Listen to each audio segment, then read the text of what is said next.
Class, आज के इस सेशन में आप सबका स्वागत है। आज हम एक ऐसे कॉन्सेप्ट को डीमिस्टिफाई करने वाले हैं जो कंप्यूटर साइंस की बुनियाद तो है ही, पर असल में हमारी रोजमर्रा की जिंदगी से बिल्कुल जुड़ा हुआ है। हम बात कर रहे हैं इंसर्शन सॉर्ट एल्गोरिथम की। देखने में ये नाम बड़ा टेक्निकल लगता है, राइट? पर ट्रस्ट मी, इसका कोर आइडिया बहुत ही सिंपल और मजेदार है। तो चलिए बिना किसी देरी के शुरू करते हैं। सोचो जरा, टेबल पर प्लेइंग कार्ड्स का एक बिल्कुल मेसी बिखरा हुआ ढेर रखा है। कोई भी इंसान इन कार्ड्स को फिजिकली कैसे सॉर्ट करेगा? नॉर्मली हम टेबल से एक एक करके कार्ड उठाते हैं और उन्हें अपने हाथ में सही जगह पर फिट करते जाते हैं, है ना? ये एक ऐसी इमेज है जो हम सबने कभी ना कभी देखी या की है। और एसेंशियली यही एग्जैक्ट लॉजिक इंसर्शन सॉर्ट का फाउंडेशन है। आज की इस क्लास का प्लान मैं जल्दी से बता देता हूँ। पहले हम खेलेंगे कार्ड्स के साथ, मतलब उन्हें प्रैक्टिकली सॉर्ट करेंगे। फिर उस फिजिकल एक्शन को सूडो कोड में बदलना सीखेंगे। उसके बाद एक नंबर सीक्वेंस को सॉर्ट करके देखेंगे। फिर हम समझेंगे the rule of loop invariance और आखिर में अपने एल्गोरिदम को मैथमेटिकली बिल्कुल सही साबित करेंगे। ओके, तो बढ़ते हैं अपने पहले सेक्शन की तरफ, जहां हम इन कार्ड्स के एग्जाम्पल से फिजिकल सॉर्टिंग को समझते हैं। जब भी हम कार्ड्स को सॉर्ट करते हैं, शुरुआत आमतौर पर ऐसे ही होती है। एक तरफ है आपका बायां हाथ जो शुरू में बिल्कुल खाली है, और दूसरी तरफ है टेबल जहां सारे कार्ड्स उल्टे यानी फेस डाउन रखे हैं।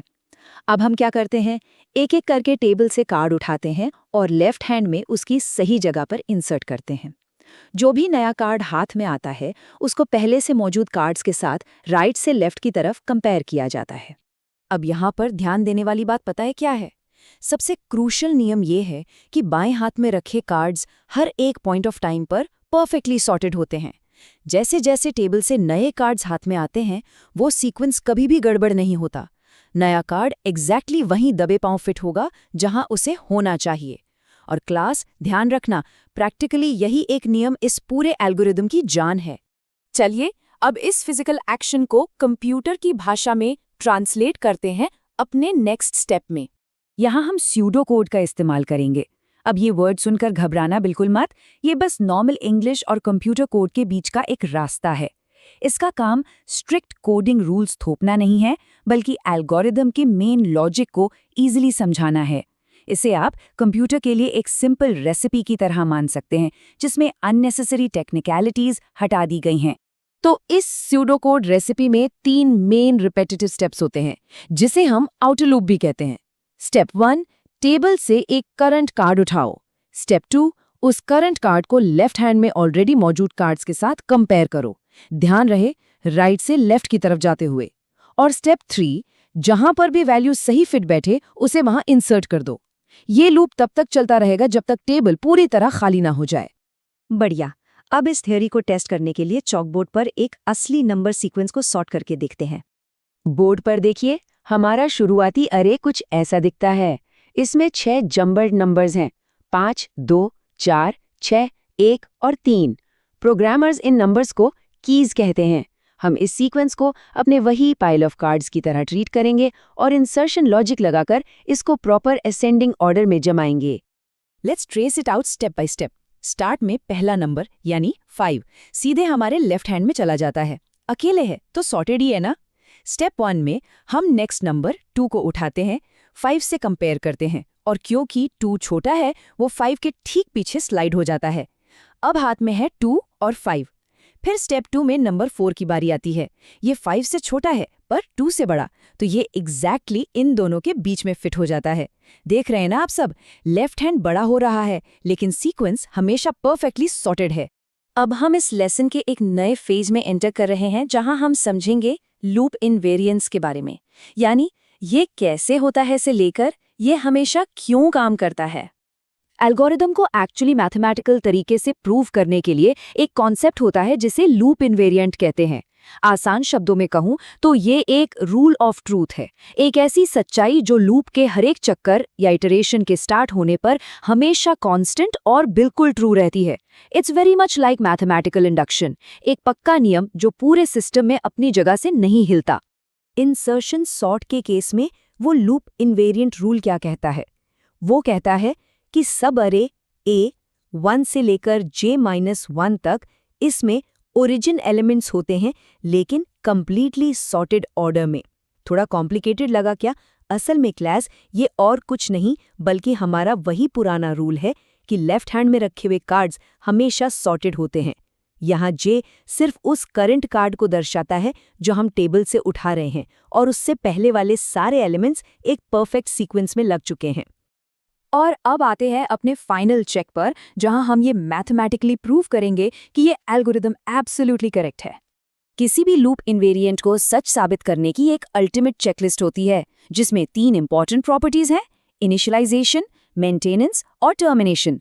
अगर हमारा इंसर्शन सॉर्ट एल्गोरिदम इन तीनों प्रॉपर्टीज को सक्सेसफुली पास कर लेता है तो वो 100% करेक्ट माना जाएगा। So let's test it out. सबसे पहली प्रॉपर्टी है इनिशियलाइजेशन, यानी बेस केस। रूल कहता है कि पहला आइटरेशन शुरू होने से ठीक पहले हमारा ये सॉर्टेड वाला स्टेटमेंट ट्रू होना चाहिए।